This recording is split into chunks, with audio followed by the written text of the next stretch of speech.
Hey guys, it's Jason Postel, JP Capital Solutions. I'm going to go over today the basically the proposal. We did the last training on the cash flow analysis where we walked you through how to underwrite a deal. Right? We plugged it into the deal check, into the free software you can use just to spit out an evaluation to find the basic metrics that most investors and buyers, sellers are looking for, right? Cap rates, cash on cash returns. But today we're going to dive into a little bit deeper of a package. So if you don't have the free software is the deal check that you can get. I have the link in here. You can grab that for free. This package is a custom package that has built. If you're a broker with our company, you obviously have access to that. If you're seeing this somewhere else, you can always go to crepropackage.com/OM, like offering memorandum. So that's CRE, like commercial real estate, propackage.com/OM, and you can get the package similar like we're going to go through. But either way, if you don't know how to underwrite the deal in the first place, you're not going to have an opportunity to even get in front of a seller or investor to even show them this, right? So you need to first know how to underwrite it, and then two, you need to know how to walk them through it. So today we're going to just go over a deal that we have. It's a little 15 unit.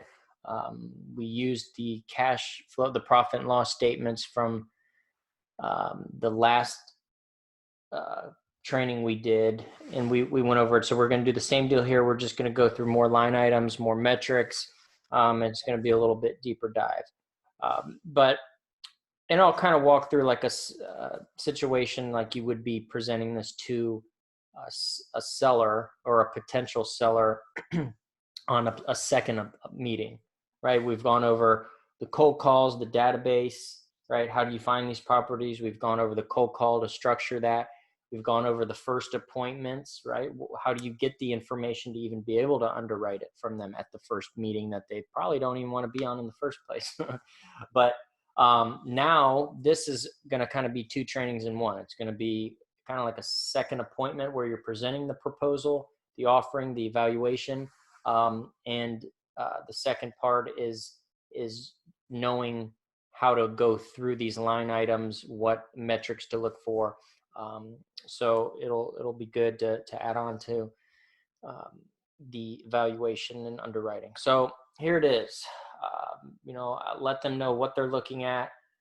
You're always going to want to have your executive summary. You're going to want to show them, what is the investment summary? What is the business plan going in? What is the description? All of this, the seller obviously knows, and some stuff they might not, but you want to impress them. This is your basically interview, right? And I've had these packages just sell themselves, really, and I just knew how to walk them through it. So, all this plays a factor, guys. You'll see some agents, brokers, just whips one page little sheet together from an Excel, and it's not very impressive. So the competition, if you're not putting something similar like this together, you're not going to have a shot. So with this, you're going to have your market comps. You're going to have the sale comps, what's on the market, what has sold recently in the last couple of years that's similar to that asset, and the financial analysis. That's the most important piece. That's going to be what spits out the evaluation. And again, that's what we went over in the last training on the cash flow analysis. If you haven't seen that, I suggest you go back to understand how to come up with your net operating income, what line items to put in, what line items to leave out. And then you got your demographics. You got a little snapshot that's always good to show the market. Maybe you're trying to sell this to an outside investor, and it's great when you can just give a high-level overview of the market, what kind of income, what kind of age range, et cetera. So very important piece. Got your disclosures. Okay. So this happens to be in the shores.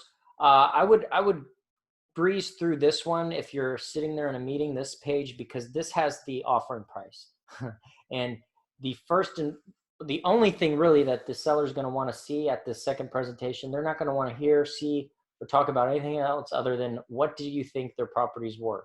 That's all they're going to really care about. So you don't really want to lead with the price. You want to show them how you came up with this. You need to understand the net operating income cold, right? You need to know the comps and their relevance. You need to have the seller's current net operating income versus the potential buyer coming in is net income, right? They're going to operate potentially differently. One might not have a manager. One will have to use a manager, the taxes. So again, we go over all that in the analysis underwriting. You know, what are the potential objections? You got to have these in mind, and what are the answers to those, right? So prepare also a net proceeds sheet. Sometimes I do throw these in the package where you might say, well, what's a net proceeds sheet? It's basically if you did sell their property and you had your commission lined up, everything, what are they walking away with, right? Maybe you know that they had a mortgage. Okay, well, they sell it for $1 million and they had 700. Are they walking with 300? Well, your commission might be 100. So their net cash proceeds would be 200 grand at that point, right? So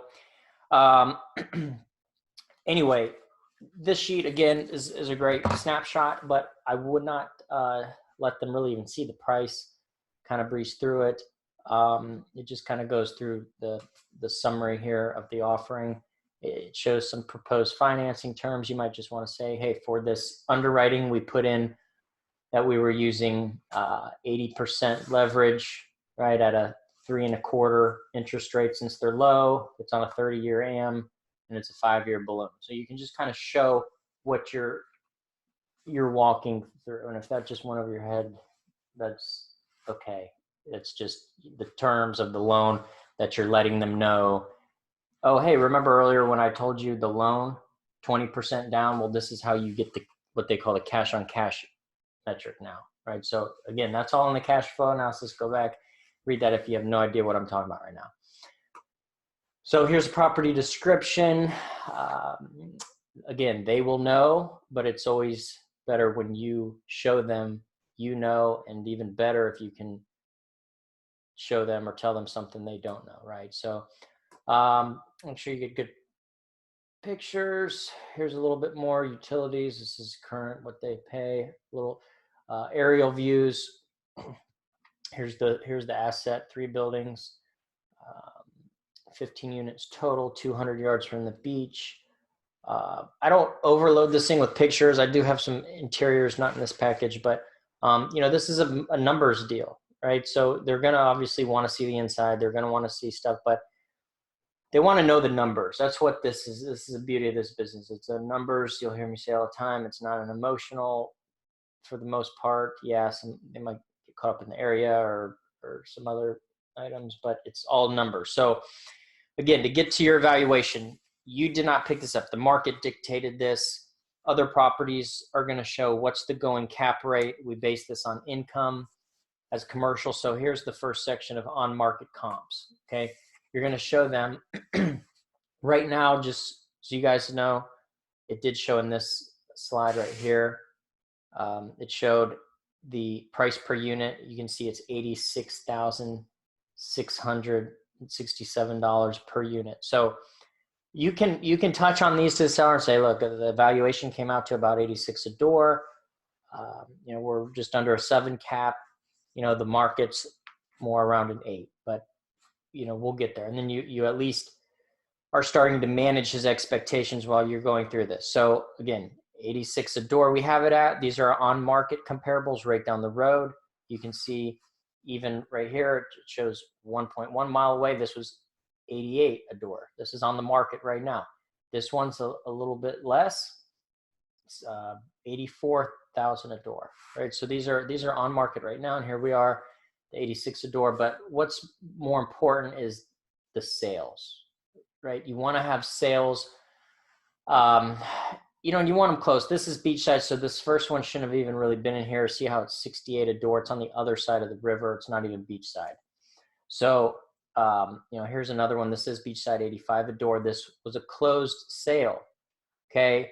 Here's another one, 106 a door, another closed sale. These are all closed, 88 a door. So see, these I can justify, if the seller thinks, oh, it's 100 a door. Well, yeah, a couple of them, you're right. This one was a newer block. There's no asbestos siding coming off. The roofs are new. It's right across from the beach, instead of 200 yards. So, for the most part, look, here's another one, 76 a door. So if he's holding firm at 100 and thinks it's worth that, well, again, these are all based off the cash flow, which, will reflect a price per door, but you can come up with different numbers based on the income, right? So that's what's most important. So again, put the closed sales that are similar to the asset. Notice that I'm marketing a 15 unit property. I have an assignment for a 15 unit. So everything's going to be over 5 units in this range. Here's another 15 unit. Here's 17, 9, 8. These are close enough and I did a lot of the 8s and 9s because that's one of these buildings, the brown one in the picture. It's a 9-unit building. So these are very close. And then there's your map. So at this point, he's going to understand, okay, this guy's done his homework. Whatever he's going to show me now in the evaluation, he's not going to be able. It's not just you as you could be a new broker. This could be your first appointment or second appointment, but your first deal ever. So you might even feel like, oh, I don't have the track record or credibility. Well, you do, because now you've done your research, you've done your homework, and now you can show them this is what has closed. This is what I have found based on the numbers you gave me and the income compared to others alike. And here we are. And they'll respect that. So you don't need to be a seasoned pro. Okay, so now we're diving into the financial analysis. Okay, here's the current numbers. There's sometimes you can go 2-3 years out, and I do have other slides we'll get to that show this, but you're always going to want to show them the current income that they gave you. They will know. Then you want to have a realistic pro forma. A pro forma, if you don't know the term, it is a projection. If you think pro forma, think projection. It's a futuristic look, right? It's a look into the future on what the next year or two are going to look like. So for example, it's not this that I'm going to give you an example on, but let's just say that you have a 20-unit building and it's currently 50% occupied, okay? Well, as a new owner, you better hope, well, hey, something's going on. How do I fill those other units up? Well, the pro forma, the projection, what I'm going to do as a broker or investor underwriting it, right, is I'm going to go to a reasonable vacancy rate and say, hey, if you fix these up and lease these up, the going vacancy is only about 5%. So you could put all of the gross income for those 20 units, subtract the vacancy, and then that would be a realistic pro forma, okay? And the taxes, so one thing right here, I'll get into this, I'll show you the comparison. So you're gonna walk them through. You're gonna say, okay, look, these were the numbers you gave me, correct? Boom, boom, boom. They're gonna say, yeah, okay. Okay, well, these are the numbers that an investor coming in are gonna see. Your taxes right now, you can show them, are 10,000. Oh, they might say, oh, I'm not paying 20,000. That's crazy. Well, you're not. But what's going to happen is if you sell this for what you're wanting to, and we're going to get to that evaluation, they're going to be reassessed. And a lot of people forget about this or don't underwrite it going in. They miss that. It's a huge increase if an owner has purchased this thing or inherited it from the 80s or 90s or even before for a song, right? Well, if they got it for $100,000 back then, and now it's $1 million, guess what? Taxes paying on $100,000 are going to be a whole lot different than $1 million, right? So that's what some people don't account for, and that's when they get hurt or burned on that reassessment. So make sure you're putting those in. Again, these are each line item. I've seen pro formas and packages where brokers or people aren't even putting in insurance or a management fee. And sometimes there isn't a management fee. I have an assignment right now where the owner manages it himself. He doesn't have a third party. So he just keeps that as more cash flow. But you have to put that in because a bank is going to assume there's always going to be a 5% vacancy and a 5 to 10% management fee. Okay, that's just how the bank's going to do it. So that's how we do it. So here's the line items you break down, and you can go line item by line item if you want with them. So right here, this is going to show the projection all the way through year 10. So as you can see, you can let them know, hey, we did across the US, 3% annual increase in rents has been about historically what happens. You'll hear some markets, oh, there's been an 18% increase, or oh, they only went up, a percent. Well, it didn't, but the average, right, is 3% annual increase.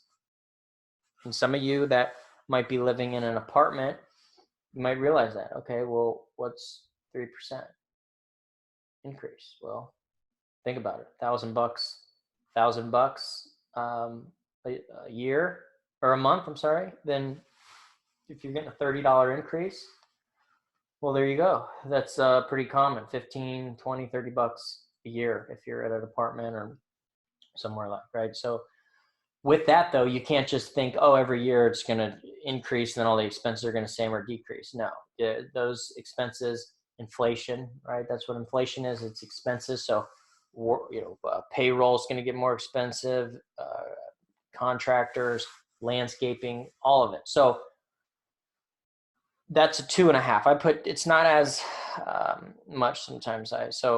Again, it's subjective, but you want to put that in there. Okay, here's the value add RUBS. We went over this in the last training.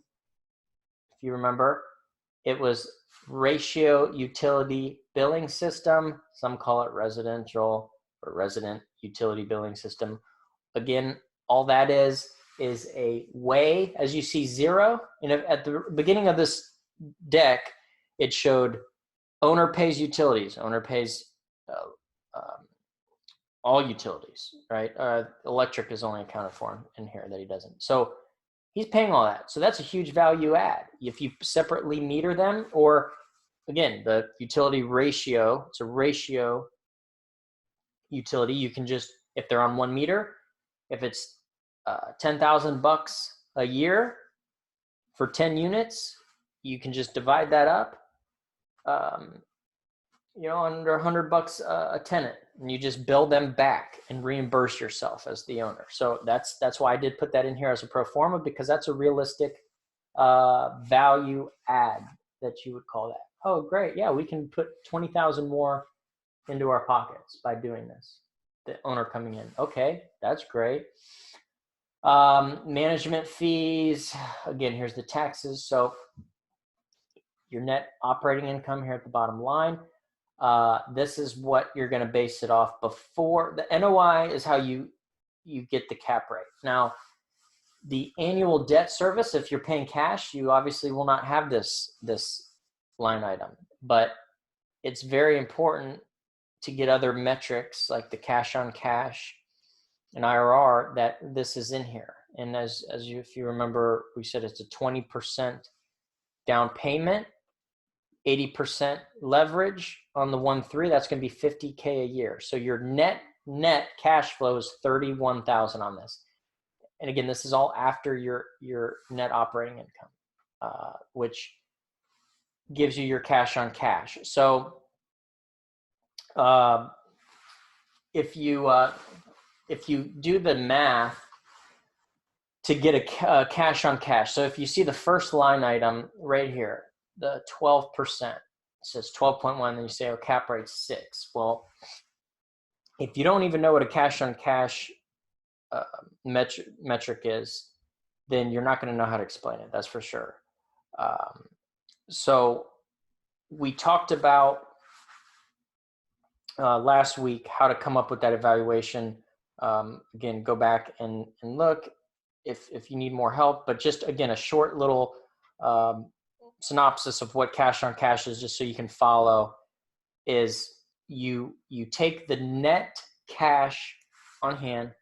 So in this case, it's $31,552. Okay, and you divide that by your initial down payment. So in this case, it was 20% of the 1.3. So you're looking at 260,000. There was some other costs, so it'll be close. But you divide the net cash, which in this case is 31,000, and you divide that by your capital investment, which is $260,000, and you get an 11.9 or 12.1 cash on cash. That's how that is made. Okay. So again, go back and learn that. That is very important because see, a 6.6 cap rate, that's kind of aggressive, which aggressive means it's pretty, you know, it would be priced high. You know, the lower the cap rate, the higher the price, right? It's an inverse. So when I say aggressive, it's a pretty low cap rate, meaning it's pretty high price. It's not too, for this market, it's not too aggressive. It's kind of it's kind of in line with the market, but it is a little low. The 6.6. I think getting into this deal, I'd feel comfortable at a 7.5, closer to an 8 cap. Now you can see year two, it shows an 8.8. So I would feel good if I could execute my business plan, right? But again, the 6.6 is from taking the 85,000. You'd go 85,867, and then you just divide that by the purchase price. Okay, this is how you get the cap rate. You take the net operating income. Okay, so this is without the debt, without the cash flow, and you divide that by the purchase price, which this is 1.3. So again, you can do it on your calculators right now just so you can understand it. 85,867 divided by 1.3 million, and you will see that 6.6 right here, cap rate, okay? Now, I know I'm getting back into the analysis, cash flow analysis and underwriting like last week, but I think it's good just to keep reiterating this if you're learning it. But if you are trying to come up with the evaluation, if you don't have a fancy financial model and you're just trying to do it on the fly, again, I had already gone over this, but if you don't have the purchase price and you're trying to figure that out, because that's what a lot of people say, oh, well, yeah, if you have the purchase price figured out, then great. Well, how do I get the purchase price? Well, if you don't have the purchase price, how do you come up with that? Well, you take this same NOI, you can get just their profit and loss statement and come up with this number, okay?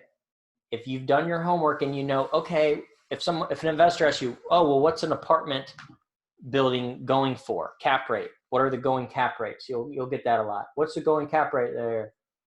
7 cap.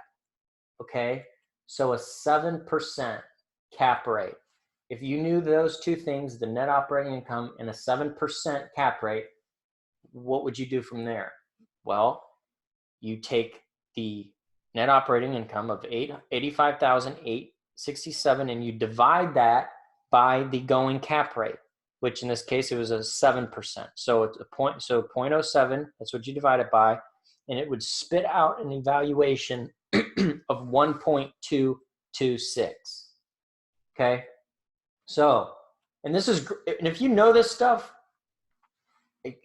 cold, you will impress the seller, because now if you knew he had wanted close to the 1.3, you can tell him now, hey, Mr. Seller, you know, the market cap rate right now is closer to a 7. I know this evaluation spit out about a 6.5, but just to let you know, this isn't me picking the price, that off your current net operating income, so again, 85,000 divided by the going cap rate, 7, spits out a $1.2 million evaluation. So you can tell them, hey, we're close, you know, we're at 1.23 or 1.23, you know, so you're close, but at least you can justify price reductions, and you sound, and more importantly, you know what you're talking about, right? So just keep watching this or go back to it.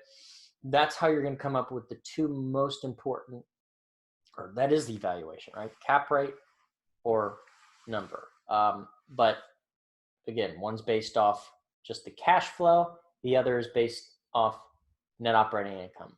And just to be clear, cash flow, you think the net cash flow, That's after any debt, and that's your cash on cash metric. Net operating income, that's before your debt service, and that's how you get the cap rate, okay? So I know that was a lot, but that's very, very, very important. So here we go again, back to this. We have the cash on cash. And I love the cash on cash because historically or traditionally or typically, whatever you want to call it, oftentimes is a larger number than the cap rate. So as you can see here, the 6.6 is half of what the cash on cash. So if you're selling this deal as a broker or an agent, you say, if you have a guy that just is harping on a 7 cap or an 8 cap, you say, Mr. Investor, look, I understand the cap rate is a little compressed, right? It's a little low, but you can get great debt on this. You can get a double-digit cash on cash return. Okay, he might not even know what that means. He's gonna be like, what? But he's gonna hear double-digit. He knows what double digits are, right? That's 10 and up. So he's like, well, what do you mean? Well, there you go. Just go back to what I just went over. Well, 12%. Now, what I mean by that, your initial investment's going to be 200 grand. This thing's going to be kicking off 30,000 net in your pocket. That return, the 30,000 over your 200 grand, gets you that double digit. Okay. So again, guys, I'll say it over and over and over until you hear it. But I mean, that example I just gave, 30,000 on 200 is a 15% cash on cash, but you guys get it. And if you don't, just keep going over it. The other item here is a debt coverage ratio. This is a great number just to keep the seller in line, keep his expectations in line, because a bank, unless he gets a cash offer, which that's what they want, of course, but that's not always the case, you're going to say the banks, right, this is never you as an agent thinking you got it all figured out and you know it. They don't want to hear that. They don't, even if you do, they don't want to know that. It's you are an advisor. You're advising them on different scenarios, and guess what? They get to choose. Okay, they're going to choose. So the more confirmation, or I guess the more sources that are third party or the market, and not you telling them, oh, I just came up with this, it's not only going to build more credibility, it's just going to put it in better perspective, because it's not coming from an agent or broker that's trying to just sell their property or get a number, right? So I'm saying all that to say this debt coverage ratio is what the banks look for. So if a bank's going to give a loan on this, what they look for, the minimum is a 1.25 debt coverage ratio. Okay. If you don't know what that is, go to the terms. Okay. I have all the glossary. You go to www.jpcapitalsolutions.com/glossary. You can get all the terms and study them and get familiar. But the banks will look at a 1.25 coverage ratio and up and above. So that means the NOI has to be 1.25 times greater than the loan payment. Okay, so if that just went over your head, to put that in perspective, that $54,000 payment has to be greater than the net operating income that the property is bringing in. Okay, go over debt DCR, DSCR, debt service coverage ratio, and learn that too. But this is great because you can say if it is lower and the valuation is off, you can say, look, this wouldn't even qualify with the bank financing. Okay, so and again, here's your realistic underwriting with expenses. Rule of thumb is 50% just off the fly on apartments. So here you are, 49%. You're right on board. Now, if you build back the utilities, you're cutting a huge expense. So now you're still in a reasonable, fair, realistic number, expenses. So these are just great numbers, great metrics that you can explain. And here's another one that I'm not going to get into the IRR exactly, but that's an internal rate of return. So just to give you a high level overview on what that is, right here, you'll see 36%. That seems like, oh, that's a big number. Well, what that is that is the proceeds. So after the life, this is based off of 5-year. See how it'll change 10 years, obviously numbers.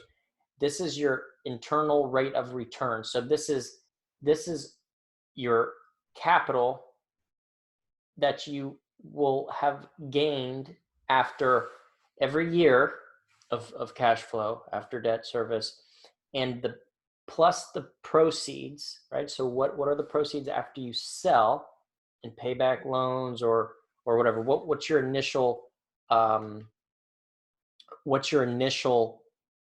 investments return at the end of it, right? So again, for this example, it was 1.3. You had to put 20% down. That's 260. Okay, your loan proceeds are going to be 688 at the end, and so you divide your initial investment of the 260. You get the 688,000. You divide that, and you get your 36.32.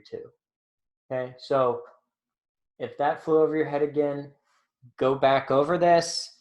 But that's another important. That's a higher level metric, but you got to know it, and you start getting into institutional advisors, brokers, owners, investors. That's a very important metric for them.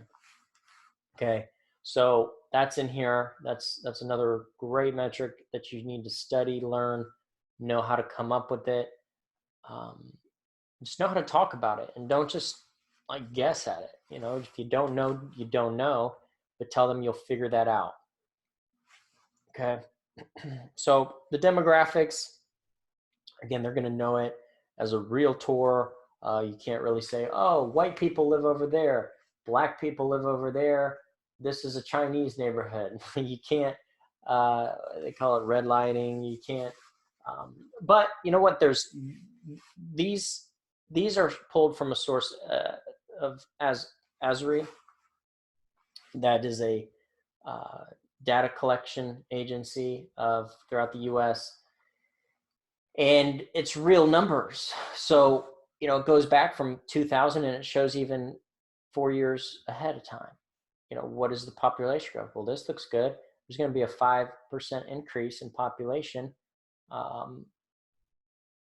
You know, through 2024. This is a good market. You see, household. What is the occupancy? What is the incomes? Okay, well, a mile from here, you know, the average income is 59,000. That's a pretty good income average. You know, for the area.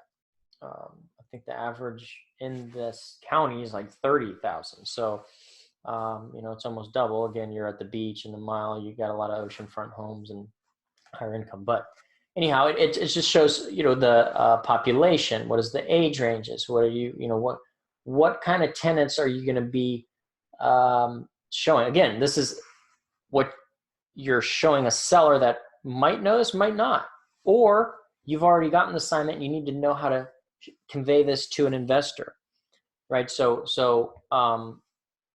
you know, again, this shows different race and ethnicities that, you know, again, you can't just tell them, oh, it's this or that, but, you know, it shows. This is, again, data that's collected. It's just, it's out there for everybody. It's public information. So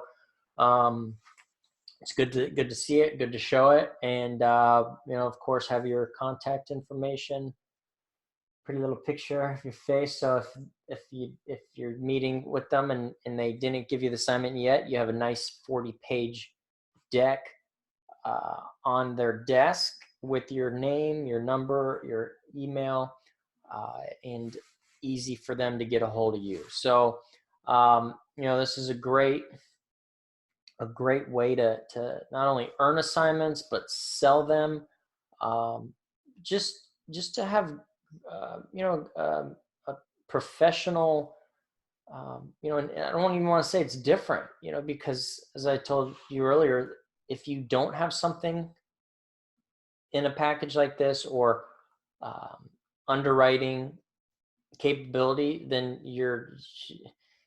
you don't even have a chance. I'm not saying you have to have a 50-page deck, like this, but at least that deal check, you need to be able to come up with the evaluation, okay? Other than on a pen and paper or just a one-page Excel spreadsheet. So I have other tools, other resources, that are great, but this is just huge for, again, getting the assignment, getting the listing, and selling it, more importantly, right? Because you can get assignments all day. If you don't sell them, what good was it in the first place? So hope that helped. I know I threw, again, a lot at you guys. I didn't want to make this all about the underwriting. I wanted to more explain kind of the second proposal process, how to, walk them through it, take control of this, guys. One thing I didn't bring up, which I will do another one of these on just the second appointment. I'll go over this more in like a role play format, just kind of show you what kind of questions, answers, how the seller might want to take control of that meeting. You do not want them to do that. I've made the mistakes of teaching the seller at the very beginning of the meeting how to come up with the cap rate. The entire meeting from that point on was all him in his own head, because I saw his eyes look up and just figuring out numbers the entire time. He just wanted to come up with it, and you could tell he was playing with the numbers in his own head to try to figure it out, because he didn't even want to wait to get through to the underwriting for me to show him and tell him how I came up with it, and he was just trying to do it on his own. So don't make that mistake. Take control of the meeting, keep control of the meeting, manage their expectations early on. And, if you know this stuff, Cole, guys, how you came up with all of these line items, you're going to do well, and you're going to impress them. You're going to impress the investors, potential purchasers, and you're going to get a lot of business doing so. So hope it helped, guys. And like I said, I'll do the next training here on a second appointment, more on a, I don't know, whatever you want to call it, a walkthrough or whatever. I'll do a second appointment, just, like a mock kind of presentation. So again, hope it helped, and happy to help however I can. See you guys on the next video.